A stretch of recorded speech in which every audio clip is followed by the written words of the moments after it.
Assalomu alaykum do'stlar. Texnoobzor kanaliga xush kelibsizlar. Kanalga video chiqarmaganimga ancha bo'pti.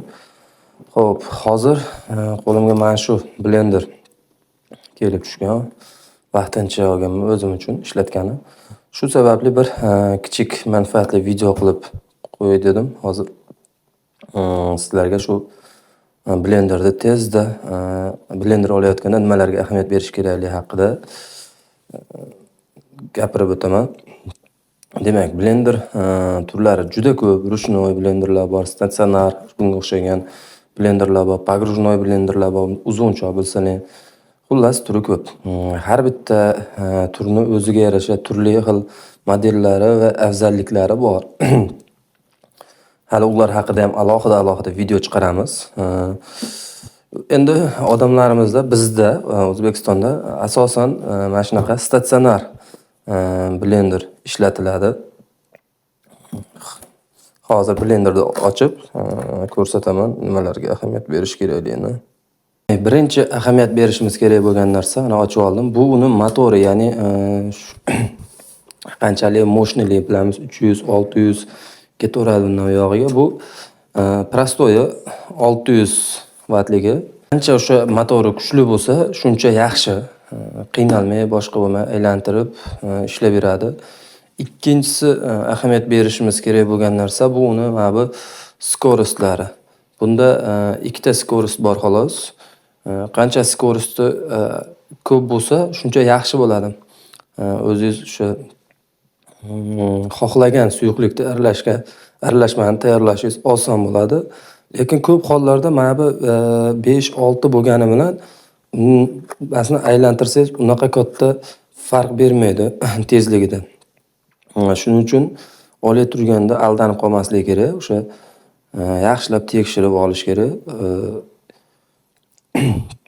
Sotuvchi bilan, do'kondagi odam bilan maslahatlashgan holda. Uchinchi ahamiyat berishimiz kerak bo'lgan narsa bu uni mana bu idishi. Bu idishlar shishali bo'ladi, temirli, plastmassali bo'ladi, har xil bo'ladi. O'sha nimaga ishlatmoqchisiz, o'shanga qarab o'zingizni nimangizga qarab, tanlovingizga qarab olaverasiz, sotuvchi bilan maslahatlashib. To'rtinchi ahamiyat berishimiz kerak bo'lgan narsa bu blenderda pichoqlari. Mana bunaqa ikkitali pichog'ini olmanglar. Hech qachon ikkita bo'lganini u unaqa maq berolmaydi. Kamida 4 ta yoki 6 ta bo'lish kerak pichog'i. O'shanda aralashtiradigan narsangiz ham yaxshilab ishlab beradi. Hech bo'lmaganda 4 ta bo'lish kerak shu pichog'i. Keyingi eng yana bitta ahamiyat berishimiz kerak bo'lgan narsa bu uni o'sha 4-punkt tagidagi mana bu aylantirib beradigan joyi. Ko'rayotgan bo'lsanglar, bu plastmassa yaxshi emas. Men o'zim plastmassani maslahat bermayman. Bu plastmassaligi bo'ladi. Yarim temirligi bo'ladi, temir bilan aralashgan va butkul temirdan bo'lgani bo'ladi shunaqa joylari, anaqa joylari. O'sha temirlikdan olsalar, o'sha yaxshiroq. 4-ahamiyat berishimiz kerak bo'lgan narsa shu. Buni hozir tezda gapirib o'tyapman. Hali blenderlarga asosan to'xtalaman. Buni hammasini bitta 10-15 minutlik video qilib chiqaraman, tayyorlayapman. Keyin har bitta blender turlariga ham to'xtalib o'taman. Chunki bundan buyog'iga blenderlar hammamiz uyda farzandlar uchun yoki ro'zg'or uchun, ovqat boshqa hamma narsa uchun odatiy holga aylanib boryapti ishlashi. Mana ko'rib turgan bo'lsangiz, plastmassa. Men o'zimga 1 oy, 2 oyga kerakligi uchun shunchaki oldim, narxi arzonligi uchun. Atak sizlarga bunaqasini maslahat bermayman. Umuman olganda, blender olayotganimizda asosiy ahamiyat berishimiz kerak bo'lgan narsalar shular. Blender unaqa qiyin tanlov qiladigan narsa emas. Mana shu narsalarga ahamiyat berib olinsa bo'ldi. Bularda haqida ruchnoy, statsionar, pogrujnoy haqida o'sha aytganimdek to'liq alohida videolar chiqadi. Bu shunchaki qisqa video.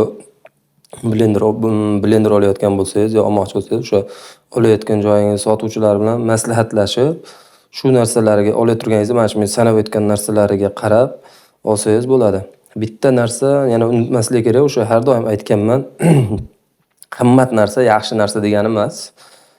arzon bo'lsa ham o'sha o'zimiz bilgan va tushungan holda olsak, nima deydi, bizga juda ko'p muddat ishlab beradi bu.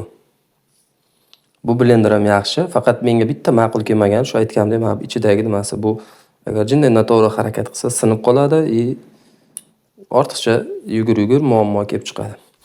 Kanalga obuna bo'lib qo'yinglar, xudo xolasa videolarni qo'yishni boshlaymiz. Obunachilarimiz soni mana 1,5 mingtadan o'tdi. Xudo xolasa proyektlar tayyorlayapmiz, chiroyli videolarni qo'yamiz.